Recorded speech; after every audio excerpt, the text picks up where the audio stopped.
waa qaybta saddexaad ee isla buuggii Grammar of the Somali Language oo markaa qoray sarkaalkan hore idinku sheegay JWC Kirk oo markaa ahaa saraakiishii ka qayb gashay gobollada waqooyi howlgalkii ka dhanka ahaa dowladda daraawiishta isagoo marka hadalkiisii sii wata oo wareysanaya ninkii la dhihi jiray Nuur Jaamac oo ka mid ahaa askartii Ingiriiska ee Soomaalida ahayd Ingiriiska u shaqeynaysay dabcan Nuur Jaamac iyo qoladiisii qaybtii hore aan kusoo sheegay qaybtii hore soo dhageyso marka wuxuu yiri Nuur Jaamac Colonel Swain iyo colonelkii kale ee Kobe waxay ku soo noqdeen Berbera Major Battery iyo afar company afar guuto ina burco ayaanu kula soo noqonay kolkaas ayaa muddo kadib ayaa Colonel Swain inoo yimi oo burco noogu yimi uu sheegaya wuxuu yidhi force-ku waa baxaya yani colku ciidanku waa tegaya wadaadka ayaanu doonaynaa oo wadaadkii baa laga daba tegaya la baarayaa rayidka Soomaalida dadka Soomaalida waa magaalada Burco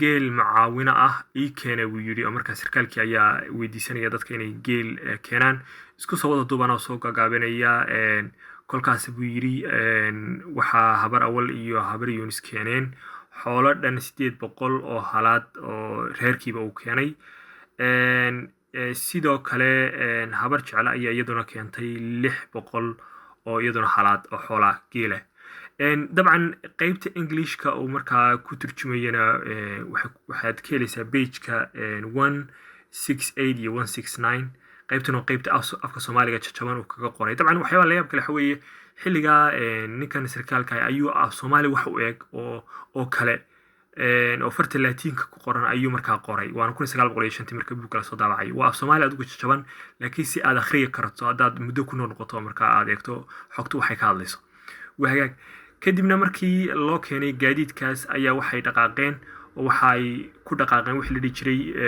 Nugaal campaign colkii lagu kiciyay Nugaal militarigii Nugaal u kacay maxaa dhacay waxay sameeyeen markaa kolkaas colkii ayaa dhaqaaqay xagee u dhaqaaqeen xagga iyo buuhoodlay afka saareen companygayga waa isagu companygu la socday waa guutadu isagu la socday 8 daraarood naga dambeeyay 8 daraarood ayay ka dambeeyeen colkan kale dabcan qaybta Englishkan soo akhriyay markaa waxyaabahan saasaan ku garanayaa markaad isku geyso wixii waad fahmaysaa 8 casho ayay ka dambeeyeen kolkaas rakuubtii iyo fardihii ayaa berbere ka yimaadeen oo burco noogu yimaadeen marka gaadiidkii baa markaa burco ugu yimi iyo saadkii militariga waxa uu sareeyay gaadiidkan iyo saadkan waxa watay uu sheegaya Captain Osborne oo Ingiriis sarkaal cadaan oo Ingiriis ah kolkaas aanu colkii ka daba tagnay colkii markaa buuhood la aaday berbera burco ka baxay ayay ka daba tageen iyaguna burco ay ka tageen 5 daraarood dabadeed buuhood ayaanu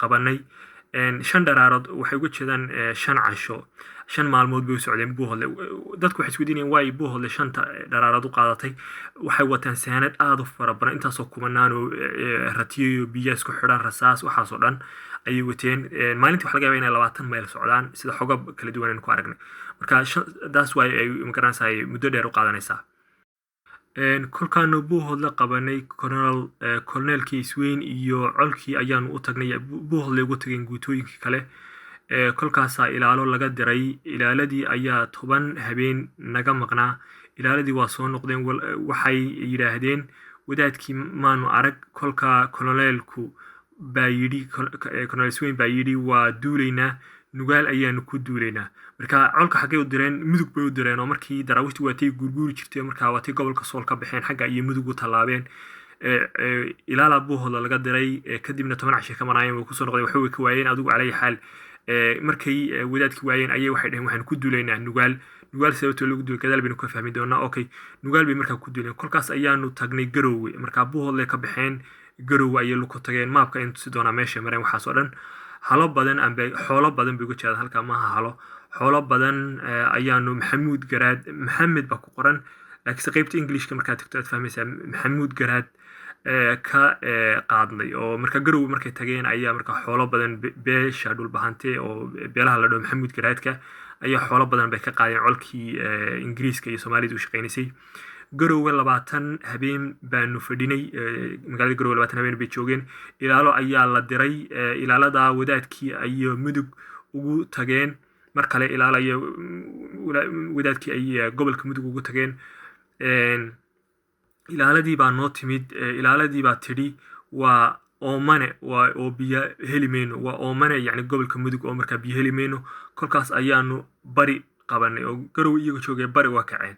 xalin baanu qabanay. dabcan xalin waxay ku taallaa galbeedka, bari kuma taalo, laakiinse maabka markaad furto ayaad fahmaysaa. bari bay uga kaceen garowe, meel kaloo magac leh oo markaa magaceeda aan tusi doono bay aadeen. kadibna way soo wareegeen oo markaa waxay tageen meesha la dhaho xalin. xalin baanu qabanay oo markaa ay gaadheen. kadibna naaliye axmed xoolo badan ayaanu kaga soo qaadnay.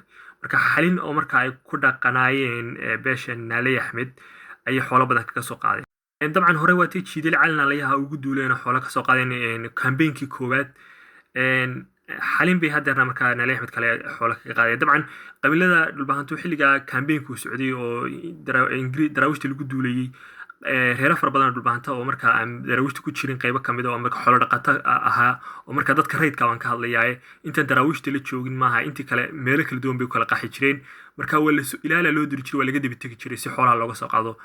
sababta xoolaha looga soo qaaday waxay ka mid ahayd bolisiga ingiriiska ahayd in la wiiqo dadka deegaanka, maadaama sayidku uu ka dhammaan waayey deegaankaas. marka si uuna mar dambe ugu soo noqon, dadna uga helin, maalna uga helin, dadkii baa lagu jeestay oo markaa wixii la dhihi jiray qabiiladii ayaa banishment lagu sameynaya, ciqaab la marinaya, maadaama ay markaa ka hadhi waayeen daraawiishta.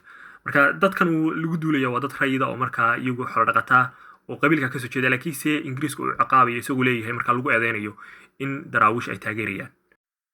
xalin baanu qabanay, naaliye axmed xoolo badan kasoo qaadnay. kolkaasaa sarkaalku yidhi waa noqonaynaa. 12 casho baanu usoo soconay. kolkaasaanu gawlo meesha godaala miyaa qawlo miyaa kol meeshaas ayaanu nimid buu leeyahay. kolkaas koloneelku yidhi, sarkaalkii baa yidhi 2 nin oo saraakiil ah, 2 nin oo saraakiil oo caddaan ah iyo waranluhu waa ciidanladii soomaalida ingiriisku qoran jiray ee markaa maryacalasta ahayd, iyo xoolaha ha noqdeen oo markaa xoolihii lasoo dhacay oo markaa saraakiil caddaana loo dhiibay iyo ciidamadii soomaalida waranlayaasha ahaa ayaa markaa xagga iyo u qaadaya galbeedka iyo dhanka iyo burco. kolkaas xoolihii iyo waranlihii ayaa 2 sarkaal la noqdeen oo markaa lagu daray.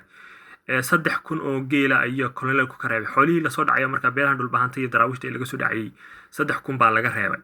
marka intii kale markaa waxaa loo soo dhiibay saraakiisha caddaanta xagga iyo burco markaa ula noqday. waa kan shaxdii amba khidadii ololihii labaad ee second expedition. dabcan kambeynku wuxuu soconayaa, waxay ku xidhantahay hadba dagaaladu siday u dheeraadaan, amba sanad amba 6 bilood amba 2 sano, waxay ku xidhantahay hadba dagaaladu siday u socdeen. marka waa kan halkan burcay kasoo duuleen, xaggan iyo buuhoodle ayay tageen. kadibna way ilaalay xaggan iyo mudug u direen. xaggaasay markaa markii waxba ka waayeen bay xagga afka saareen oo markaa waxay u noqdeen xagga iyo meel la dhaho garowe. markay tageen ayaa markaa haddana waxay ka dhaceen bulshooyin maxamuud garaadi xoolo badan kaga qaadeen. dabcan daydkan oo ku taala. kadibna waxay aadeen meel la dhaho bariga oo celis miya halkaa idinkaa garan doona. kadibna xagga iyo xalin bay uga dhaqaaqeen. waa meeshan markaa naaliye axmedka xoolaha kaga qaadayaan. kadibna taleex iyo xaggan iyo meel la dhaho qawlo miya mise godaala ma noqonaysaan filaya ayay tageen. kadibna dib bay u noqdeen oo xaggaasi markaa u baxeen meeshii ka yimaadeen. muddo kadib oo bishii augusto ayay markaa xaggan ka noqonayaan 20-keedii. kadibna waxaa dhacaysa muddo kadib markaa in ay dagaalkii beerdhiga u dhaco bishii October. beerdhiga kadib ayay markaa xagga iyo buuhoodle u noqonayaan oo markaa kambeynkan sidaas ayuu ku dhammaanaya. marka laga yimaado ninka Soomaaliga xogta laga qoray la socday colkii Ingiriiska, Douglas Chadin buugiisa isagu qaabkii uga hadlay xilliga weerarada dhacayaan. qodobo kala duwan buu ka sheegay, anagoo soo koobiyay. wuxuu leeyahay jananada kala duwan ayaa loo diray inay weeraraan bulshooyin kala duwan oo markaa rugo kala duwan oo cadowga u lahaa, xataa marka lagu diro dadka shicibka ee markaa birmigedyada. howlgallada markaa waxaa lagu soo qaaday xoolo dunyo kala duwan baa halkaa lagu qabtay. garowe markuu ka hadlayey dhankeeda bari buu yidhi cagta iyada la mariyey. kadibna wixii daraawiish joogay iyo sidoo kale dadkii raacsanaa sympathizerska, dadkii daraawiishta taageerayay iyagana markaa cagta la mariyey. wuxuu leeyahay bulshooyinkii sidaa lagu sameeyey dadkoodii qabiiladii markaa buu sheegayaa iyagana waa lasoo jujubay. roundup waxa weeye waa lasoo kaxaystay, lasoo qafaashi. isku soo wada duuba howlgallada waxaa lagu qaaday 12,000 oo geela, 35,000 oo ariya, 600 oo lo ah. marka waxa weeye qaabkii markaa dadka iyo dunyadana loo dhacay. qabiiladan uu Douglas Chadin oo ka hadlayo ee daraawiishta lala ciqaabayay iyo cid ay yihiin buuggan ayaad ka helaysaa oo ninka Soomaaliga la socday